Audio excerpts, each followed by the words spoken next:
What's up, brothers? Welcome back to another episode of Bible with the Daily Dabba. This time, Bible chapter Z. You know, we looked at chapter 6 of Judges, Gideon. But today, chapter 7 of Judges, Gideon defeats Midianites. You see, in the early morning, Jerubbaal, that is Gideon, and all his men camped at the spring of Harod. The camp of Midian was north of them, in the valley near the hill of Moreh.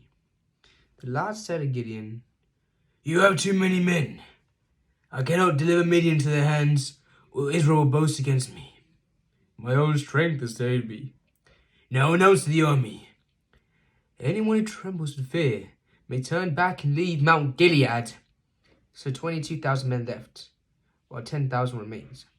But the Lord said to Gideon, "There are still too many men. Take them down to the water, and I will thin them out for you there. If I say, this one shall go with you, he shall go. But if I say, this one shall not go with you, he shall not go." So Gideon took the men down to the water. There the Lord told him, "Separate those who lap the water with their tongues, as dog laps from those who kneel down to drink." 300 of them drank from cupped hands, lapping like dogs. All the rest got down on their knees to drink. The Lord said to Gideon, "With 300 men that left, I will save you, and give the Midianites into your hands. Let all the other goes home."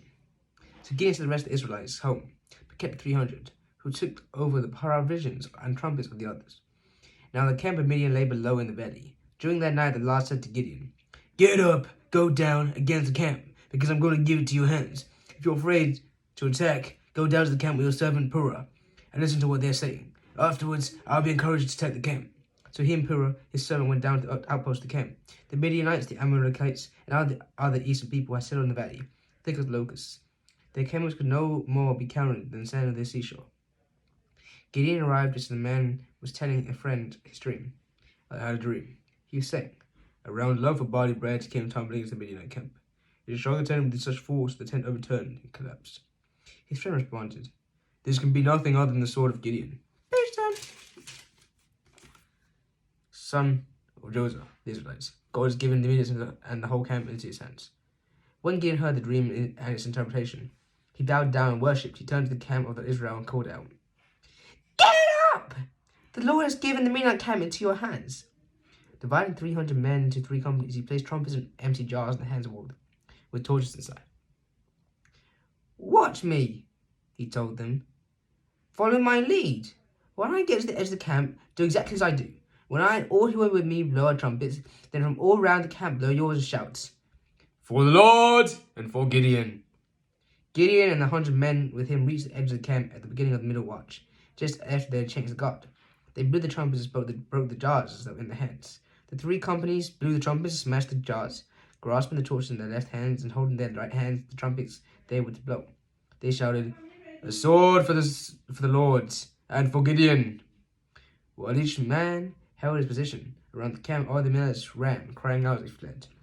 When the 300 trumpets sounded, the Lord caused the men to the camp to turn each other with their swords. The army fled to Beth Shittah, towards Zerah, as far as the border of Abel Meholah, near Tabbath. Israelites from Naphtali, Asher, and all of Manasseh were called out, and they pursued the Midianites.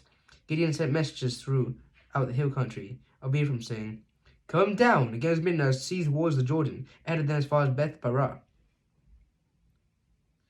So all the men of Ephraim were called out, and they seized the waters of the Jordan as far as Beth Parah. They also captured 2 of the Midianite leaders, Oreb and Zeb. They killed Oreb at the rock of Oreb, and Zeb at the winepress of Zeb. They pursued the Midianites and brought the heads of Oreb and Zeb to Gideon, who was watched by the Jordan. Well, guys, I was a bit scrappy today, but I'm kind of in a rush. Let's go, bruh. Thank you all for listening to my show.